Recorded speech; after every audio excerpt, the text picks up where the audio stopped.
Bismillahirrahmanirrahim. Assalamualaikum warahmatullahi wabarakatuh. Perkenalkan, nama saya Faiskal Iskandar, mahasiswa dari Universitas Muhammadiyah Bandung, program studi komunikasi dan penyiaran Islam. Video ini dibuat sebagai tugas pengganti dari ujian tengah semester mata kuliah Sejarah Dakwah dengan dosen pengampu Bapak Sofaat Rahmat Selamet M.Hum. Perkembangan dakwah dan dinamika umat muslim di Afrika Selatan sejak abad ke-18 hingga abad ke-21 menunjukkan perjalanan dari komunitas kecil buangan politik menjadi minoritas yang berpengaruh dalam kehidupan sosial, politik, dan pendidikan negara itu. Sejak kedatangan para ulama dan budak muslim dari Asia dan India, pada era modern awal, Islam tumbuh melalui jaringan masjid, madrasah, serta gerakan sosial yang kemudian berperan penting dalam perlawanan terhadap apartheid dan pembangunan masyarakat pasca apartheid. Pada kesempatan kali ini, saya akan membahas tentang perkembangan dakwah dinamika umat muslim di Afrika Selatan dari era modern sampai kontemporer pada abad ke-18 sampai 21 secara singkat. Yang menjadi latar belakang sejarah ini, Islam awalnya menyebar di Afrika bagian lain, lalu mencapai wilayah selatan melalui para pengungsi, pekerja kontrak India, dan tokoh-tokoh yang diasingkan oleh kekuasaan kolonial Eropa pada akhir abad ke-17 dan ke-18 di Afrika Selatan. Mereka membentuk komunitas-komunitas muslim yang terorganisir, terutama di wilayah Cape dan Natal, yang menjadi basis awal dakwah hingga memasuki abad ke-19.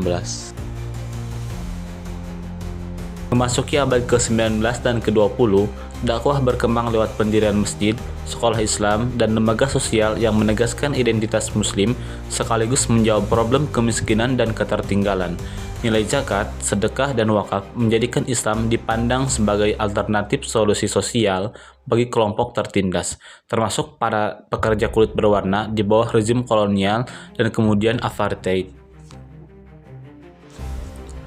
Pada abad ke-20 akhir hingga ke abad 21, komunitas muslim sekitar 2% populasi tetap minoritas tetapi aktif dalam perjuangan anti-apartheid, dunia politik, pendidikan tinggi, dan kerja-kerja kemanusiaan.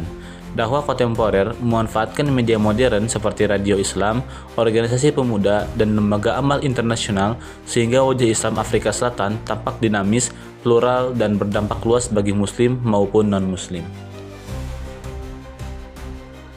Islam datang terutama lewat budak, ulama, dan tahanan politik dari Indonesia sampai Malaysia yang dibuang oleh VOC ke Cape Town sejak pertengahan abad ke-17 sampai 18. Mereka membentuk komunitas Cape Malay dan menjadi pionir dakwah di kalangan budak dan penduduk lokal.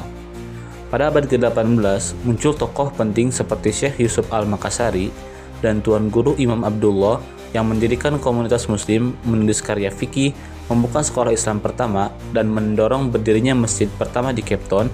Dakwah masih dilakukan sederhana lewat halaqah, pengajian, dan keteladanan. Gelombang berikutnya datang dari pekerja kontrak India yang dibawa ke Provinsi Natal. Mereka menambah besar jumlah muslim dan melahirkan jaringan masjid, madrasah, dan organisasi keagamaan baru. Pada akhir abad ke-19 dan awal abad ke-20, Islam telah dianut oleh ratusan ribu orang dan menjadi identitas sosial yang kuat di komunitas Cape Malay dan India, walaupun masih minoritas secara nasional. Kebijakan apartheid pada tahun 1948 awal sampai 1990-an menekan semua non-kulit putih, tetapi justru memicu peran dakwah sosial. Banyak aktivis dan ulama muslim ikut gerak anti-apartheid dan menjadikan masjid sebagai pusat pendidikan, pengkaderan, dan advokasi keadilan. Di periode ini muncul dinamika internal.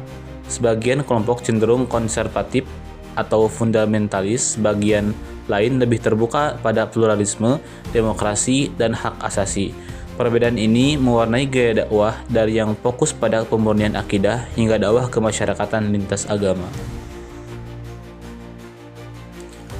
Setelah runtuhnya apartheid, Muslim Afrika Selatan sekitar 1,5-2% penduduk mendapatkan kebebasan berorganisasi dan beribadah penuh. Kini terdapat lebih dari 500 masjid dan ratusan lembaga pendidikan Islam dari tingkat dasar hingga perguruan tinggi, dan studi Islam serta bahasa Arab diajarkan di banyak kampus. Komunitas muslim aktif di berbagai profesi dan politik menjalankan dakwah lewat media modern seperti radio dakwah, misalnya Radio Islam di Johannesburg dan Radio 768 di Cape Town. Organisasi mahasiswa, gerakan perempuan muslim, serta kegiatan sosial seperti zakat, sedekah, dan wakaf untuk mengatasi kemiskinan dan masalah moral generasi muda. Lalu yang menjadi ciri khas dinamika dakwah di Afrika Selatan, yaitu akar sejarahnya kuat terkait diaspora Asia, Indonesia, Malaysia, dan India, dan perjuangan anti-kolonial atau anti-apartheid, sehingga dakwah sering menekankan keadilan sosial, kesetaraan ras, dan solidaritas lintas etnis. Walaupun minoritas, umat Islam berhasil membangun citra sebagai komunitas yang disiplin, berpendidikan, dan peduli sosial, sehingga dakwah tidak hanya berupa ceramah, tetapi juga melalui keteladanan, lembaga pendidikan, media, dan gerakan sosial yang berpengaruh sampai sekarang. Islam masuk ke Cape Town pada akhir abad ke-17 melalui ulama dan tokoh politik muslim yang diasingkan Belanda dari Indonesia dan Malaysia, lalu berkembang menjadi komunitas Cape Malay dengan masjid dan madrasah sendiri. Awal kedatangannya pada akhir abad ke-17, sekitar tahun 1694, Syekh Yusuf Al-Makassari dari Goa dibuang ke daerah dekat Cape Town dan mulai membentuk komunitas muslim pertama di Zandvliet yang kemudian dikenal sebagai Kampung Makassar.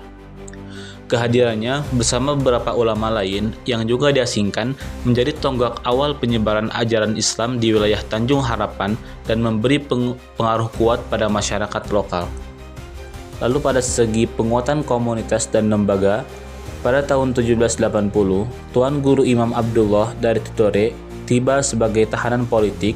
Sesudah bebas ia mendirikan madrasah pertama pada tahun 1793 dan mendorong berdirinya Masjid Awal, masjid pertama di Cape Town. Sejak saat itu, dakwah berkembang di kalangan budak dan masyarakat campuran di kawasan Bo-Kaap dan sekitarnya, menjadikan Islam sebagai identitas penting komunitas Cape Malay hingga pada masa modern.